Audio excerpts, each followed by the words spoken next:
We are so back right now. Rebecca, what the hell do you know about consults? Tell me what you know about consults. Tell me how you really feel. What do I know about consults? Well, obviously, this is definitely more in your arena than mine, but it is something that a lot of our clients come to us about in terms of wanting to increase consults. And we've spoken to you about as well, obviously, in terms of your strategy around consults and whether to charge for consults, whether to offer them for free. And of course, it depends a little bit on practice area as to whether the norms are for it to be something that is claimed back with an award. So personal injury, for example, or whether it's something where you should actually charge for initial consult, or whether you give someone perhaps an introductory 15-minute chat, but to try and get an understanding of the case that someone has.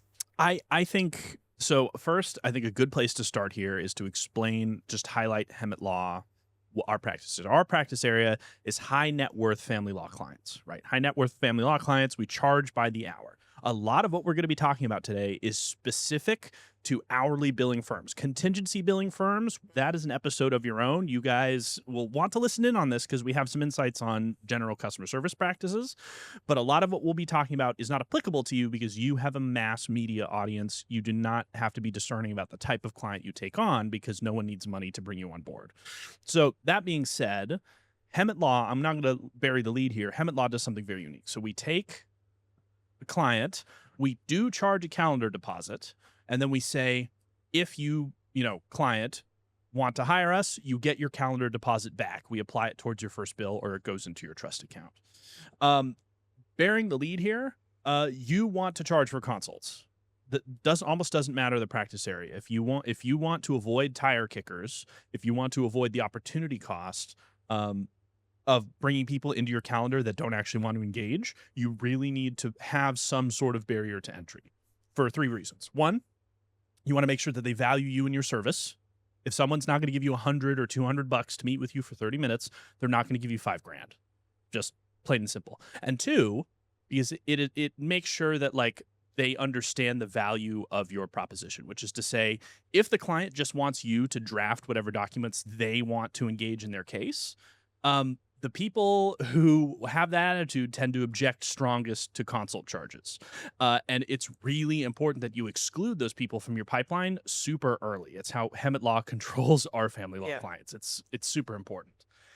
Rebecca, what would you say the average is across all of your clients? I'm curious to know about that. In terms of charging, I have to say I do not have that at the tips of my fingers. However, we know that a large number of ours, when they feel they're not getting enough leads, that is the thing that they tend to look to us to adjust. So, for example, if someone was running an ad campaign, I think that charging for consults is kind of a marketing question in itself. Is if you have enough leads but quality is the issue, then we would always sort of advise charging for a consult, because of course you're trying to narrow down. And actually, the stats on conversion rates for free consults is much lower than paid consults for some obvious reasons. You're obviously already invested. If you paid for a consult initially, you've already met with the legal team in one way or another, which means that you perhaps have trusted them. You've already spent time, so there's a time investment there as well.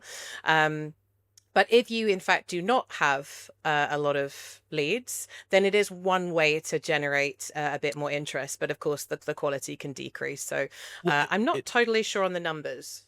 It's so interesting because that's exactly what I was looking for, because you talk about when you charge for consults, you hear no a lot more often, right? You've seen that across your client base, but at the same time, you get more clients, right? And so yes, that's correct.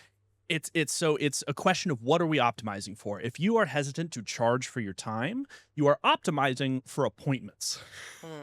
That's exactly right. Yes. You're optimizing for appointments. Right. But if you want to optimize for actual top of funnel revenue, then what you need to optimize for actual hired clients. And in addition, this question belies opportunity cost, right? Correct, if you have 10 half an hour appointments a day, that's 5 hours of your day gone. That's 5 hours. If you charge $500, that's a huge amount of money just right out the window every single day in stuff you could have charged current clients. So not only does it clog up your pipeline with people who don't actually want to engage you, but it actually decreases the average value of your book of Yep. business, right? Yep. And so you need to tolerate no, right? And so Hemet Law, from this philosophy, what Hemet Law does is we say, okay, should you work with us, right? Our intake team's job is not to find out how to get you to work with us. It's if you should work with us. We are Yeah. exclusionary, right? You have to get very specific about the type of client you want to bring on board. Do you want to bring on high net worth clients? Then you charge more, and then deliver the same product faster. Mhm. Rich people, the least valuable thing they have is money. Their time is far more valuable. So Yeah. you just do the same service faster, right? On the other hand, if you have a high volume, low complexity practice where like estate planning, where like you just need lots of clients to move them through the assembly Yeah. line, More then of a challenge. what you do there is you sell certainty, Mhm. right? You sell a flat fee, usually some sort of flat fee or structured payment or monthly retainer. Is sometimes like business attorneys do that. That's a great model. And I think those two things, the law firms that get into the most trouble are the ones who try and serve both populations at the same time, Yes, right? agreed. Yeah. They're not clear about their ideal client profile. Like our ideal client profile is someone with over $1 million between the ages of 35 and 55 in the Seattle metropolitan area or Washington, Mm. right? And ideally someone in tech or someone in finance or someone in a high earning potential, because they have really complex finances. They tend to have things like RSUs, structured payouts, pensions to fight over. Those sorts of people were really good at solving their problems. But to find all that data, that's a very high touch point amount of data. And so we have to go in and ask them a whole bunch of questions throughout the pipeline. And then if they don't fit our profile, instead of offering them a consult, we just say, hey, here's one of our competitors who might better serve you. Yeah, and I mean, I think being really clear on your ICP is massively important because, from a branding perspective, if you are trying to attain a particular type of client, you want to make sure that you are representing yourself as a firm that is one of authority that doesn't want to have their time wasted because they are that good.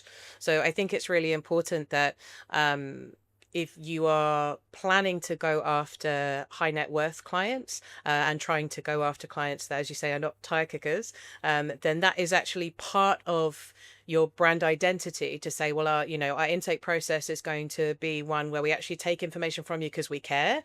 But from the other side of that, of course, that allows you to be able to filter out people that are not going to be a good fit. This podcast is brought to you by LegalRev. We don't just market law firms, we grow them. With smart SEO, Google Ads, and AI-ready strategies, we make sure your next client finds you first. If you're ready to win online, start at LegalRev.com. What I love about this situation in working with clients is that you get to explore their stories, right? Yes, Like the of most course. effective intake teams understand their pain points, not their case, right? The case is just a means to an end, right? If like my kids are getting taken away, oh well, yes, you're a child custody case, but like tell us what you're strategically or tactically most scared about, and we try and deliver a little bit of value before they even pay us the consult fee. We call it a calendar deposit. Mm. And then that really sets the authority behind the whole relationship, because we're like, hey, we're not here to figure out how we can get you to hire us. We're here to we're coming in Yes. to consult on this matter, which sounds really obvious because it's called a consult, but a lot of firms treat their consults just like to pitch their services, and they sort of leave the client by the wayside. And that's a very Yeah. low converting strategy. Two, I really love firms who set their prices and make no apology. Law Yes. firms that set their prices, make no apology, because like people think this is what Hemet Law was doing, is that like we were charging like $270 an hour for Mr. Hemet's time in a high cost of living metropolitan area when I joined the firm in 2019, and he had 34 years of experience in family law litigation at that time, crazy undercharging his services. Now the theory of the rational consumer, that theory would posit that everyone would be kicking down the door to hire him, Mhm. right? Because, it's the great deal. He's an attorney in fine standing with the bar. He's got Mm. more than 3 decades of experience, and he's charging less than an associate attorney at any other firm. This is the place to be, right? Well, consumers aren't rational, right? No. Yeah, when you go to the grocery store, I've used this analogy so many times, I love it. When you go to the grocery store and you see a box of strawberries on sale for $1, the rational consumer would go, "Oh my god, dollar strawberries. Let's buy all of these." But the actual consumer that we actually are in our real lives, they say, "Oh my god, $1 box of strawberries. What the hell is wrong with these strawberries?" Absolutely right. Yeah. And then they move down to the organic section for the Yeah. $9 box of strawberries that's exactly the same, and they buy those. Absolutely right. Yeah, I think I mean, there's a price setting is a kind of a fine art in itself, but I think there's a phrase we used to use which was reassuringly expensive. And I think there is very much a mentality that if we expect something to be of a certain value, we expect something to be worth a certain amount, and then we see it for less than that, there is a sort of seed of doubt sown that it isn't going to actually deliver on what we expect it to. So your analogy about the strawberries is exactly right. And of course, when it comes to legal, it's the same thing. You don't think I've got a great deal. You think this isn't actually going to be the quality that I want it to be. Well, that's the exact the perception of value Mm. is what every high quality intake team should strive to create. The Yeah. perception of value, right? The legal services are not consumed in a vacuum, right? Mm. The perception of our value is the value, right? The reassuring the control over an uncaring and unpredictable system, that is our service, right? That is Mm. what allow big law attorneys will charge $1,800 an hour straight out of law school, and then 2 or 3 years later they'll leave that firm, open their own shop, and the most they can charge is 500. It's Mm. completely irrational for the exact same service, the exact same person executing it for the exact same knowledge base, less than half the price. And that's because brand value in the law is honestly the biggest difference maker. Yes, absolutely. And I think Brand the brand value is a huge part of it. Authority is a huge part of it. And I think you said in the last session that we had about people are looking for control when they buy into a lawyer's services. They're looking for control, but they're also looking for confidence. And I think if someone is not confidently pricing, if someone is not presenting themselves as confident in charging for their services, then that again, it sows that seed of doubt. And most people, when they're coming to a lawyer, they are not feeling confident. They are in a situation that they feel nervous about, they feel out of control. And so for someone to confidently say, I am worth this amount because I am going to look after your case and do right by you, is very powerful.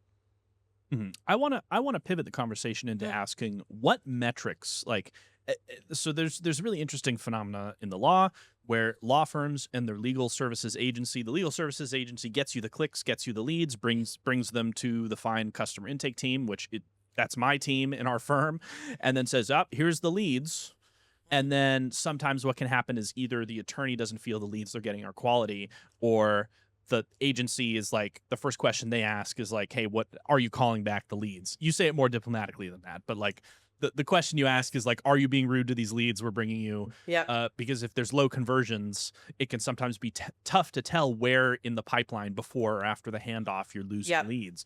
And so data hygiene is a huge concern that every law firm should grapple with. What are some best practices to get to the bottom of that problem, or just to watch out for generally when working with a legal service agency, Yeah. or just in your law firm in general? Like what's best practices from your experience? Yeah, so I think one of the things which is a really big opportunity for law firms is to have a solid CRM system and lead intake system if they can. There's plenty out there. There's lots of off-the-shelf solutions, and they're at very competitive prices if you're starting with something basic. There's obviously some really good ones that are designed just for the legal world.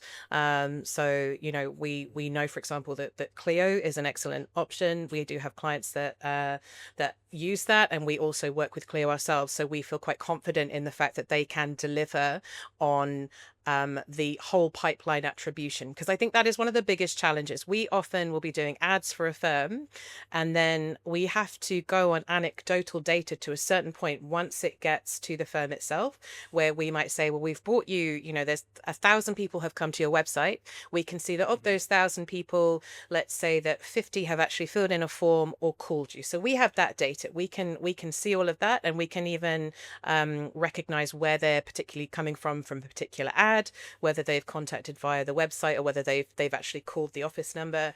But if at that stage we don't have the rest of the visibility, that can be challenging for us to know the quality. And this is where, one, it's very important for law firms to share with us, how many consults they get. And I have to say, you guys, again, don't want to be sycophantic, but you guys are very good at sharing that information with us. And we've had to work quite a bit to really identify and tweak and fine tune where we should be putting ad budget, where we should be running ads, and the intake system itself, making sure that has been really perfected to know how best to get people to the top of the funnel, how to pull them through it, and who's coming out the other end. My opinion is that when the data and the anecdotes disagree, the anecdotes usually rule. There is an incentive, admittedly, for legal rev inherent in every single legal marketing agency firm. It's just the structure of the business. There's no escaping it. There's an incentive to optimize for clicks or optimize for the part of the funnel that is squarely within the legal agency's control, right? And that's kind of understandable because, like, it's the only one it's the only stuff they can control. It's their half of the funnel. So what a lot of legal agencies will do is they will optimize for clicks or website fill outs. And then the law firm won't rise to the occasion to meet them and say, well, hey, what we're actually trying to optimize for is clients. And not consults for us are a pretty strong indicator of client conversion, but that's not always the case, particularly with higher volume mass practices. And so I think I wanted to speak to law firm owners for a second here and say, like, push your legal marketing agency to say, hey, I'm not paying you to get me website forms. I'm paying you to get me clients. And here, I'm not seeing clients out the other end. And then the critical part is that you have to be ready for your legal marketing agency to be right that you're mistreating your intake pipeline, right? Yeah. That's the key. But if you're not, then you should really ask some hard questions of your legal marketing agency, because the strong incentive is for your vendor to only optimize and grade themselves on the stuff that is immediately within their line of sight, which coincidentally is all the stuff outside of your control. Yeah. So it's like a great tension between the two halves, and it's something that we've had to grapple with too. And honestly, there's no real end in sight for that. It's just the structure of the way the business works. I think if a law firm owner wants to know more, it's always clients, clients, clients. Everything else is indicative data in the pipeline, but it's not an end all be all, if that makes sense. And I think I appreciate that a lot of firms are just trying to maximize for clicks, and certainly it is part that we can control, and we can say we have set up a successful campaign.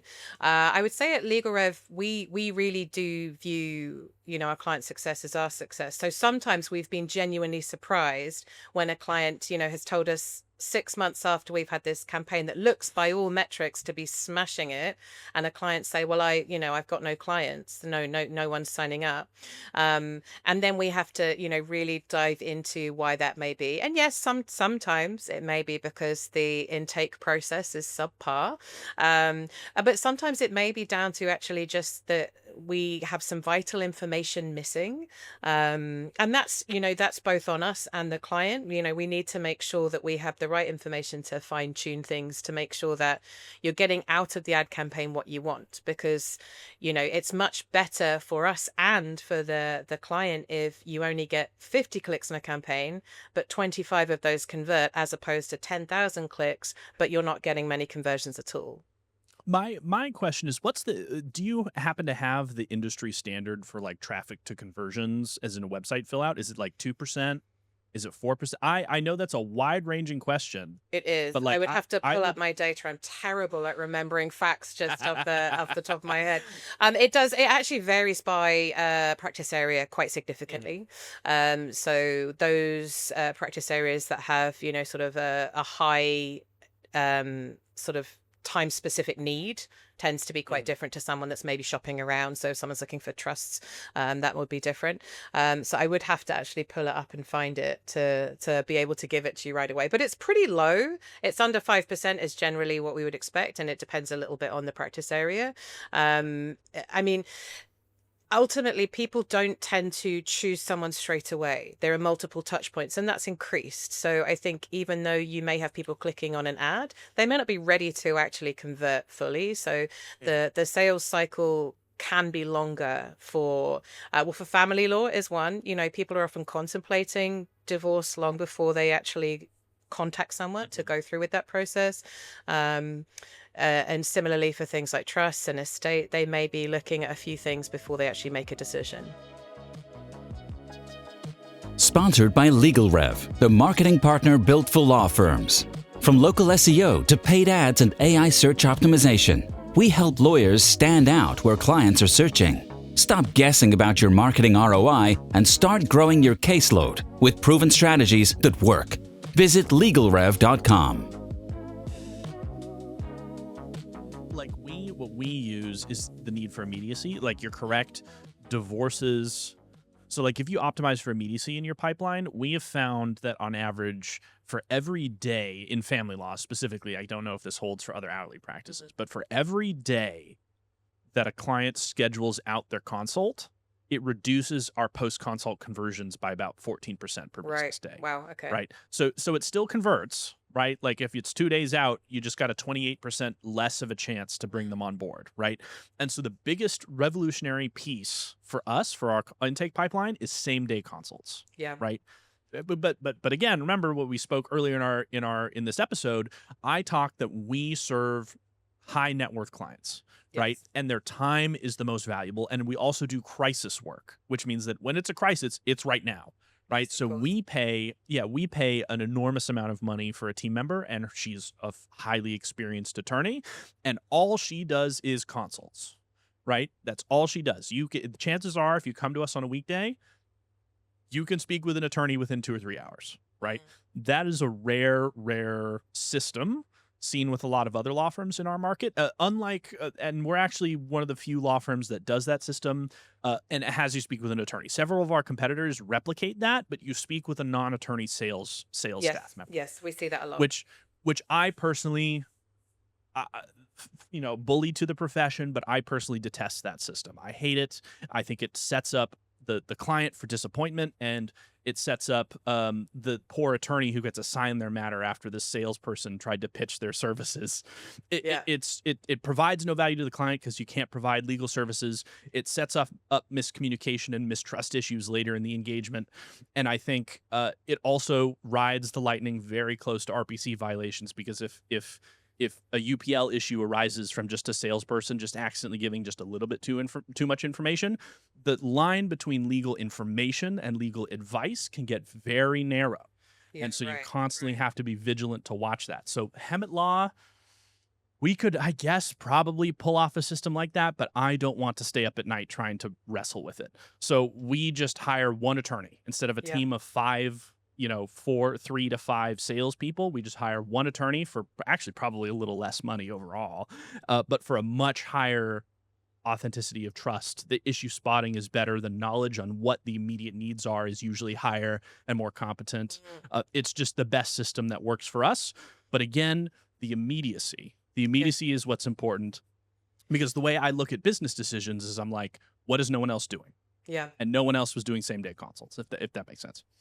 Yeah, and I mean, I have to say, as an end user, because of course, as I said at the beginning, this is very much in your realm more than mine. We have some experience with it just based on when we're trying to work with clients on their messaging and understanding, their businesses and operationally what we can make recommendations on. But if I was, as an end user, paying for a consult, and then I was given someone that wasn't going to be representative of the experience I was going to have, actually an attorney, I probably would feel a lot less happy about paying for that consult anyway, and it wouldn't be a good reflection of the service that I was going to get, even though there are some very good professionals that are not attorneys working with businesses.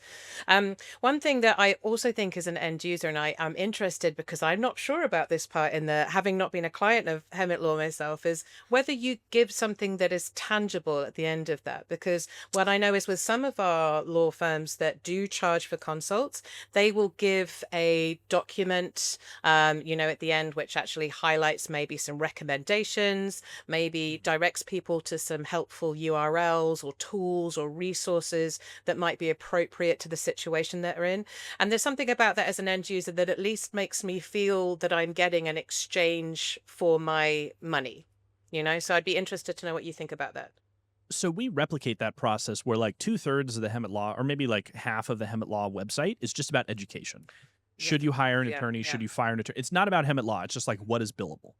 Why is it risky to go to trial? Like things that could be applicable to any of our competitors. We don't even talk about ourselves much on our website, and that's to build authenticity and trust. So that is something we don't do because family law in particular has too many factors, right? It's not like trust and estate planning where we're like, oh, here's the things you should look at.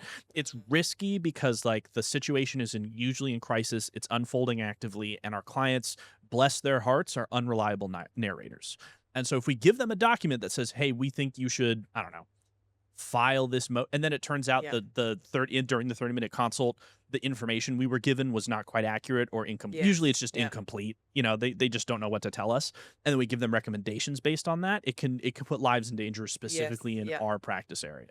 Right. So we've strayed away from that because our thought is we could do it, but the document we would have to provide would be so milk toast that like it would almost feel like, what did I do that for? It's just like, hey, don't break the law, like it wouldn't be specific enough to have the weight we had hoped. So we have replicated that feeling by front loading a bunch of value before you even talk with us. Like, hey, we want to help you understand client communications in the legal industry. What is fair to hold your attorney to account to? How do you fire your attorney if you currently have one? How do you bring in a new attorney on board? What's that process look like? And we don't wait for the consult for that to happen. We want to set as many expectations as possible and set ourselves as much of an authority as possible before they ever get to like the actual call. Now, that being said, if we highlight specific items that like the client should review, like information about CR60 motions or information about temporary orders or whatever it may be, we'll resend those URLs afterwards just to make sure they have eyes on it, and that usually is very appreciated. But one of the things I really want to do is I really want to start a YouTube channel where we tell people about specific practice, and this is a project we're working on that we haven't launched yet, where we tell people about specific practice information in King County, Pierce County, Snohomish County, which is the three most populous counties in Washington State. I want to get people that information instead of on a text-based format, on a video, because people want to know who we are. Small pieces of advice: raise your prices. I don't care what your prices are. Tends to raise your prices. It's reassuringly expensive. Number 2, be fast, right? It's always better to be faster. We buried the lead on this, but like 80-90% of law firms don't call back people who, like, they're just not answering the phones. They don't answer their emails. So 70% of them don't answer their emails. If you have someone on the line to answer the call, you're already head and shoulders above the market. Be available to people and they will come. You will convert at a much higher rate. I'll put some resources in the show notes for like services we recommend about like, hey, here's some receptionist calling services that we use. Admittedly, receptionist for calling services are only okay, but they are head and shoulders above nothing, right? And that would be my big takeaway. Folks, thank you so much for joining us for this episode. We will be back again next week. Again, resources and show notes. We'll put the services I personally recommend down in the description, some YouTube videos you may be interested in. If you have any questions, feel free to reach out to us. Thanks so much.